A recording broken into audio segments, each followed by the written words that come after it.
Hello and welcome back to another edition of Cherie and Elizabeth Talk Sports. I am Cherie Louise Turner and I am the host and producer of Strides Forward. And I am once again here with my friend Elizabeth Emery of Hear Her Sports. How are you doing this week, Elizabeth? I'm doing great. The women's Tour de France just finished yesterday, and it was great. It was super great. And I'll have to say, I was one of those skeptics about whether it would actually be pulled off, but the racing was really good. And I watch racing mostly on GCN network, and the coverage was super great.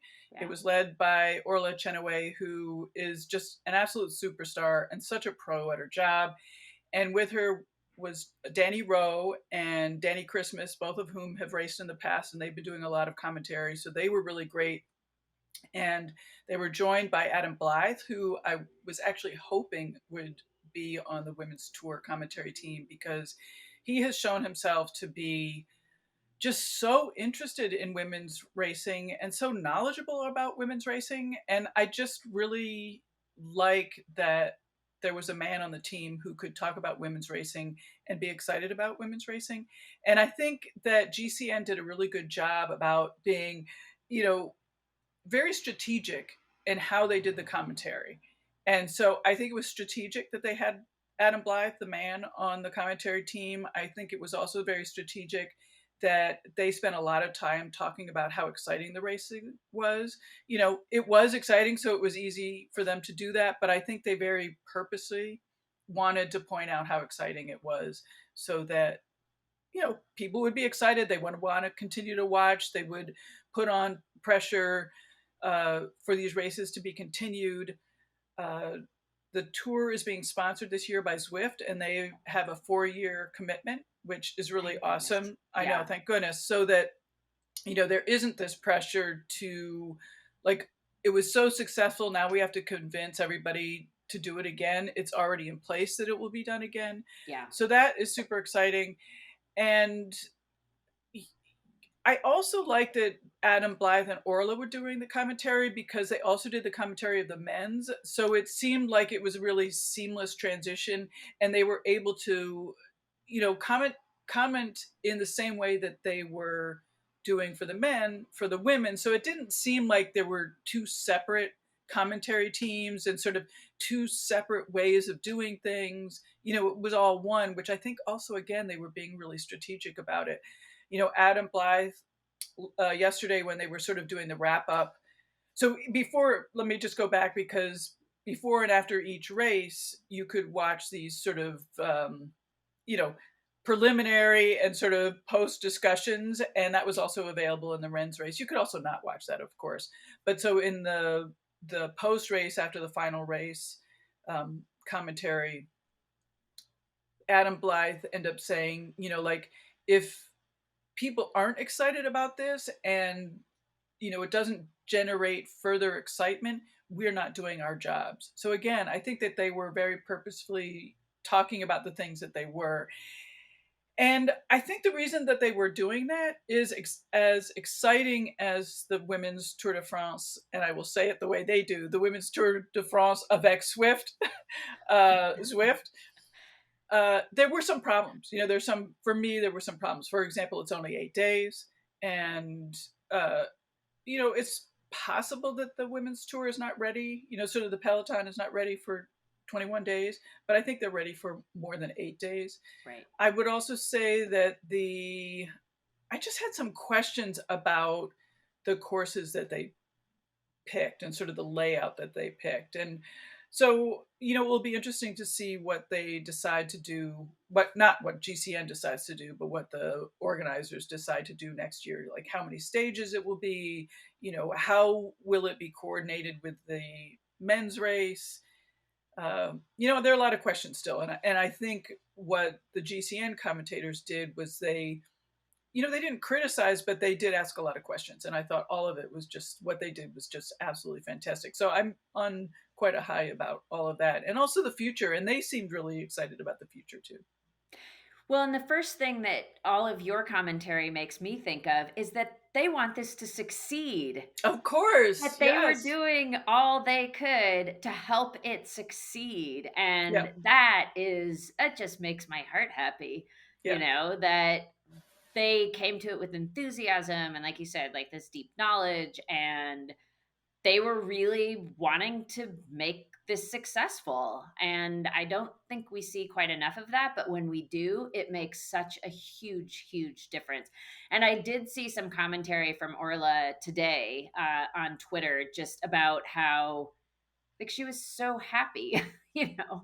Yeah. Like it kind of gets me a little choked up because she's gotten like, she gets beat up on a bit by, by being a woman in sports broadcasting and for the way she dresses and all these other things, when really she's just kind of kicking ass. And now she gets to kick ass talking about this brand new race, or, sort of this rejuvenation of this race that's happened in various forms in the past. But this looks like it is probably slated to be more successful maybe than it has been in the past, and there's maybe more support behind it. It just, I don't know, this feels a little bit different. I don't follow the sport nearly like you do, um but it just feels a little more like there's a little more enthusiasm behind it. I um totally agree, and I think that Zwift, signing on for 4 years yeah, is huge. that's a Is big, big huge difference. Yeah, because it just, it's the same thing when the contracts for the riders got longer. They right. were no longer 1 year, and so things are weird when it's only 1 year. You spend the whole year and the whole time, like worried about getting the contract the next time, and Yeah, so just like that, the commentators, the race doesn't have to worry about whether it will go on again. So that is really exciting. And then, you made me think that GCN is a British company, and I think Britain and Europe has done a much better job in equality and coverage. And I think that's in part where that comes from. yeah, They just, as you said, they really want it to succeed, and in addition, they know how to make it succeed. They know the elements that make it succeed, and they've done it in cyclocross. So they knew that basically they had to take what was they were doing in the men's and do it for the women's. And so, like I mentioned, how they had this breakaway commentary before and after every stage, but they also had somebody on the motorcycle, a woman past racer on a motorcycle, who could do commentary like during the race, like right there. And they had two women who could, were walking around and interviewing riders before and after the stages. So they had all the elements in place. And one thing I am also remembering is that Orla was always remarking before every stage that GCN was giving us all the coverage that they got, all the TV coverage that they got, but they weren't getting full race coverage because the organizers did not make that available. oh, They isn't didn't that record it. And they said that every single day. And again, I think they were being very strategic. One, they wanted to very clearly make sure everyone knew that they weren't holding back coverage. They were doing what they could, but they were also, giving a slight dig, I think, to the organizers, like, you're not doing this. We want it. right? This is a place where you could improve. Correct. So, yeah. Correct. Well, and that's how things are going to get better. Right. So, yeah. Yeah. Yeah. Oh, Anyway. that's super exciting. And I'm going to piggyback on your comment about how they're doing such a great job in Europe, because we just saw over the weekend the Euros, the soccer, football, the women's final. Not only did they get record-breaking crowds with over 87,000 people, but it was the largest crowd for a Euro final of any men's or women's final. Wow. So, That's amazing. once again, and I see this getting pointed out time and time again. When you support women's sports with the same amount of enthusiasm that you support the men's sports, look at what happens. Yeah. And this, soccer over in Europe, we've seen it in Spain, we're seeing it more and more in other countries over in Europe, that they're getting support and they're selling out stadiums. And there is just huge, huge enthusiasm. And I go back to something that we say all the time, which is people just want to watch good sports. Yeah. And clearly, women can race bikes really, really well, and women can play football really, really well. And they can do lots and lots of other sports really, really well. And if you support them, you get a great revenue stream. You have more to put on your television. You can sell more ads into whatever you're broadcasting. It just goes on and on and on that women are added value because they're showing up and they have been for a long, long time. So, Right. and then the other exciting thing, I love to follow her sport, which is out of Ireland. And Ireland is another one of these places that's just doing a bang up job supporting women in sports. And they just announced that there's 40 professional contracts going out to rugby players in Ireland now, which is huge news. Like just Wow. the support over there for women's athletes has been really remarkable. Um, and the men's rugby has been professional for a while. It's new for the women, but how exciting! Like, I mean, they have real professional women rugby players there Yeah. now, and they Yeah. didn't before. So That's that great. is super exciting. That reminds me of a report that we talked about a long time ago that came out of Ireland. And it was the public, I think it came out of Ireland. It might have been Great Britain in total, but it was the report for public television. And they wanted to have greater equity in public television, male, female, gender equity. And, step one was to look at what they already had. And then step two was to lay out the steps that was necessary to achieve equity. And it just seems so smart, like we talked about this when we talked about it, is just how smart it was and how regimented it was and how on board everybody was. And as a consequence, there was great success. And I don't think they are yet at 50-50, but they are No, making yeah, progress, which yeah. is so important. Yeah, and I do remember that, and it was out of the UK. And when we talked about it, it was what was going on in Australia, and they had teamed up with Siren Sport, No, which but yes for that, but there was another report as was well. there? Okay, well, Yeah, we're gonna have to link both of those in the exactly. show notes because I don't remember that one. But yeah, but I guess to your point though is also that there are ways to get this done. It's possible. Yeah.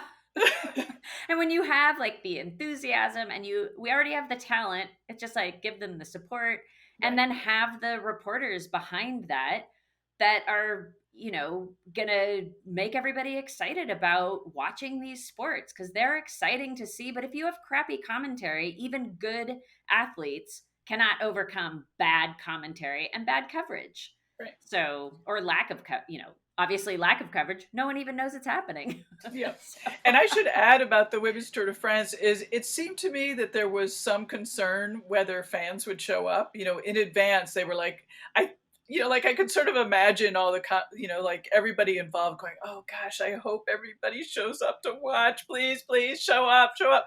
And just the crowds were enormous and everybody was super excited. So, and there were always a lot of, I mean, maybe it was just because that's what they were showing, but there were always a lot of young girls, which I think made everybody very happy. Makes me want to cry. I know. And it's funny, Elizabeth, as many times as I've been over to Europe, I have never watched a bike race. And now my goal is going to be to go watch a women's bike race. Cool. So, yeah. Yeah, I kind of thought, wow, why didn't I make a trip to go watch? That's sort of what I'm wondering. Next year we'll have to both go. So, or one of the spring classics. I would love to see the women race the Paris-Roubaix. Me too. That would be pretty epic. Yeah. So, well, Elizabeth, that kind of does it for our updates right now. Other than we are signing off for about a month. We're going to take a little break here for the month of August. I'll be off running Comrades. You're going to be off doing some other things. And I'm not even really sure what you're off doing. I'll update when I get back. Exactly. But we're going to hear all about it in September. So thanks everybody so much for watching another edition of Cherie and Elizabeth Talk Sports. I am Cherie Louise Turner of Strides Forward, and I am going to sign off on behalf of myself and my friend here, Elizabeth Emery of Hear Her Sports. Thanks so much. Bye-bye. Bye-bye.